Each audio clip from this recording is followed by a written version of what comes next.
Hello student, আজকে দশম শ্রেণীর কোষে দেখি 11.1 একের 5 সম্পাদ্যটা করব। এটা একটি ত্রিভুজের পরিবৃত্ত অঙ্কন। ত্রিভুজটি একটু অন্যরকম। একটি বাহু দেয়া আছে যার দৈর্ঘ্য 6.7 সেমি, স্কেল দিয়ে এইভাবে নিয়ে নেবে, এবং দুটি কোণ দেয়া আছে, একটা 75 ডিগ্রি কোণ, একটা 55 ডিগ্রি কোণ। কোণগুলো আমরা চাঁদা দিয়ে এঁকে নেব। এই কোণ দুটি যে সরলরেখাংশটি দেয়া আছে তার দুই প্রান্তে দুটি কোণ তুলতে হবে।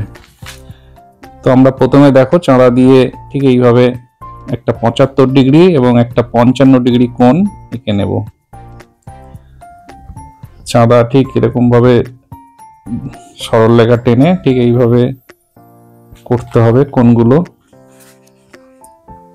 কারণ এটা আমরা কম্পাস দিয়ে করব না। 75-55 ডিগ্রি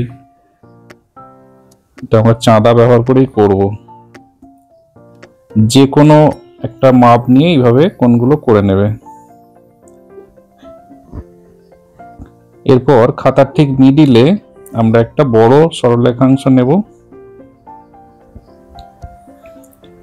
যার নাম দেব AX। এই সরলরেখাংশ থেকে আমরা 6.7 যে সরলরেখাটা নিয়ে রেখেছি সেটা এখান থেকে কেটে নেব, দেখো ঠিক এইভাবে, এবং নাম দেবো AB। এখন আমরা A বিন্দুতে 75 ডিগ্রি এবং B বিন্দুতে 55 ডিগ্রি কোণ তুলে আনবো কম্পাস দিয়ে। দেখো ঠিক এইভাবে মেপে প্রথমে 75টাকে A বিন্দুতে আনছি, তারপরে কোণটা কতটা চওড়া সেটা আমরা এইভাবে মাপ নিচ্ছি, নিয়ে দেখো যে ছেদ করলো, এই ছেদ বিন্দু আর এই বিন্দু যুক্ত করে উপরের দিকে বাড়িয়ে দেওয়া হবে ঠিক এইভাবে। এবার বি বিন্দুতে আমরা 55 ডিগ্রি কোণটা তুলে আনবো। লক্ষ্য করো ঠিক এইভাবে করব। মাপগুলো খুব সাবধানে নিয়ে নেবে। ছোট্ট ভুলের জন্য পুরো পরিবৃত্তটা ঠিকঠাক নাও হতে পারে। দেখো আমাদের এখানে ত্রিভুজটি একটু ওভারল্যাপিং হয়ে গেছে। খাতাটা যেহেতু ছোট, সমস্যা হয় যে তোমরা একটা পেজের ঠিক মিডিলে চারিদিকে জায়গা রেখে সম্পাদ্যটা করবে।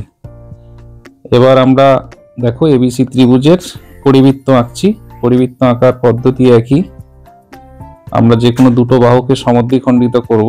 প্রথমে BC বাহুকে সমদ্বিখণ্ডিত করলাম, এবার AC কে করব। যেমন নিয়ম, অর্ধেকের বেশি মাপ নিয়ে দুই দিকে চাপ টানতে হয়, আবার অপর বিন্দুতে বসিয়ে ঠিক এইভাবে দেখো দুটো ছেদ বিন্দু যুক্ত করলে সমদ্বিখণ্ডক হয়ে যায়। এখন দুটো সমদ্বিখণ্ডক যেখানে ছেদ করছে সেই বিন্দুটার নাম হচ্ছে O দিলাম আমরা। O থেকে OC বা OA বা OB যে কোনো একটা যুক্ত করবে। আমরা এখানে OC যুক্ত করেছি। OCর মাপ নিয়ে লক্ষ্য করে এইভাবে বৃত্ত ঘোরাতে হবে। প্রথমে 3টে শীর্ষবিন্দু দিয়ে ঠিকঠাক যাচ্ছে কিনা দেখে নিয়ে এইভাবে বৃত্ত ঘুরিয়ে দেবে। পরিবৃত্ত অবশ্যই 3টে শীর্ষবিন্দু দিয়ে পাস করতে হবে, সামান্য এদিক ওদিক হতে পারে। তারপর লিখে দেবে যে ত্রিভুজ ABC এর পরিবৃত্ত অঙ্কন করা হলো, এবং পরিব্যাসার্ধ এখানে OA আমরা যুক্ত করেছি, তাই O এর মাপ 4.5 সেমি লিখে দেব। ধন্যবাদ।